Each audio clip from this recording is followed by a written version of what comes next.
Hello crafty friends, it's Jess from jesscrafts.com, and today I have a card as part of the Newton's Nook October holiday release. They are releasing all of their Christmas and holiday themed stamps this month, and the first set that we're showing this week is Winston's Home for Christmas.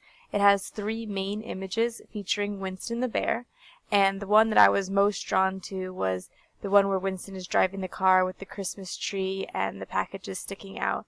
I thought it was really cute and it had a lot of great details, so I decided to color it with my Copic markers. But with this image there was a lot of small detail which is difficult to color on camera, and so I went ahead and colored it ahead of time, but I'm going to walk you through the steps of some of the additional decisions I made with this card. So for the pattern paper I chose the Cartabella Winter Fun 6x6 pad. I chose this pad because it has a lot of the similar colors that I use for the Copic coloring. It helps pull in the blues, the reds, and the greens that I used in coloring the image. And I'm going through and trying to decide on some pattern papers to use. I know that I want to frame the image in a Polaroid frame, and I'm going to need a piece of paper for the frame. I'm going to need a background piece of paper, and I'm going to need some other pattern paper to help set it off. I go through the different solids in this collection. I particularly like that Cartabella offers some solids with the collection, so that way you have perfectly coordinated papers.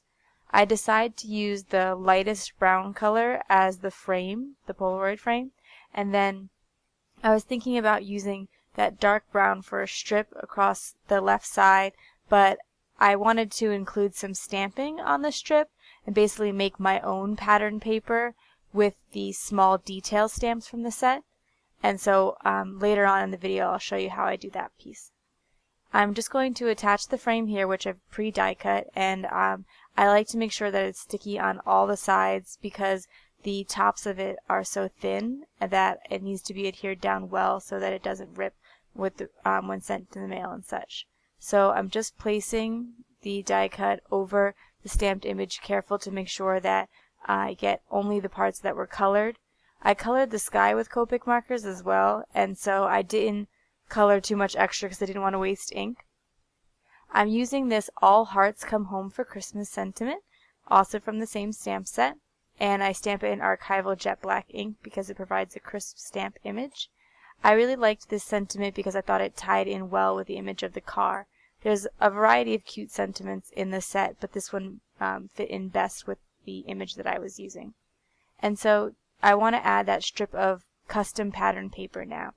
One of the great things about the Newton's Nook stamp sets is there's always some little tiny images to complement the stamp set, and one of my favorite things to do with these tiny images is to make little strips of custom pattern paper with them.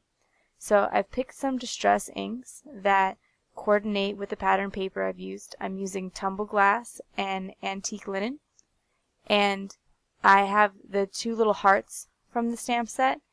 I am spreading them out first with the tumbled glass, which is the blue, and I'm making sure that I stamp some of them off the edges, and then after I stamp in all the blue, leaving some gaps, I'm going to go back in with the antique linen and fill those gaps, again making sure that I sometimes am off the paper so it looks more authentic like a pattern paper would. If none of them were sticking off the edges, it wouldn't look as nice and wouldn't look that kind of random way that pattern paper tends to look. And with distress inks, they don't necessarily provide the sharpest stamping, but they work well for lined stamps like this. And when I zoom in here, you can actually see the stamping was a little bit hard because white paper doesn't show up as well on camera, but you can see that I was able to add that detail. Then I used a piece of darker brown paper from the collection to offset the white, because if I had just put the white on that snowflake paper, it would have blended in too much. And I also added a little bit of twine. I didn't have quite enough twine to make a bow, so I wound up with just a knot. I think that if I had rethought it, I probably would have gone with the bow. It would have created a cuter look, but like I said, I just ran out of twine for that. So I decided to add one last detail, and I'm using these snowflake sequins that I picked up at my local craft store. And I want to just add a little collection of 3. As I've talked about before, when you add things in odd numbers, it tends to look better. And so I'm going to just make a little grouping of 3 there in the bottom. And even after gluing them on, I just wanted to add more sparkle and shine. So in addition to the sequins, I'm also going to be adding some adhesive backed gems. I don't tend to like a lot of sparkle and shine except for at Christmas time, so I have a lot of Christmas videos coming up, and you'll see that I am using a lot more glitter and shimmer and shiny things than I typically do. And I will also be having a video every day this week featuring a stamp set from Newton's Nook as they release all of their different holiday stamps. You can look forward to images of Newton and some of the other characters, including some puppy dogs. And so if you're a big fan of Newton's Nook, be sure to check back every day and also visit my blog, because I will be having, Newton's Nook will be having giveaways associated with the blog hop. So that's it for my card today. I hope you enjoyed. If you liked it, please give it a thumbs up. You can subscribe to my channel to check out more videos from Newton's Nook, but also enjoy my Christmas card series. I'm going to link some of the products in the description box below. Have a great day. Thanks for watching. Bye.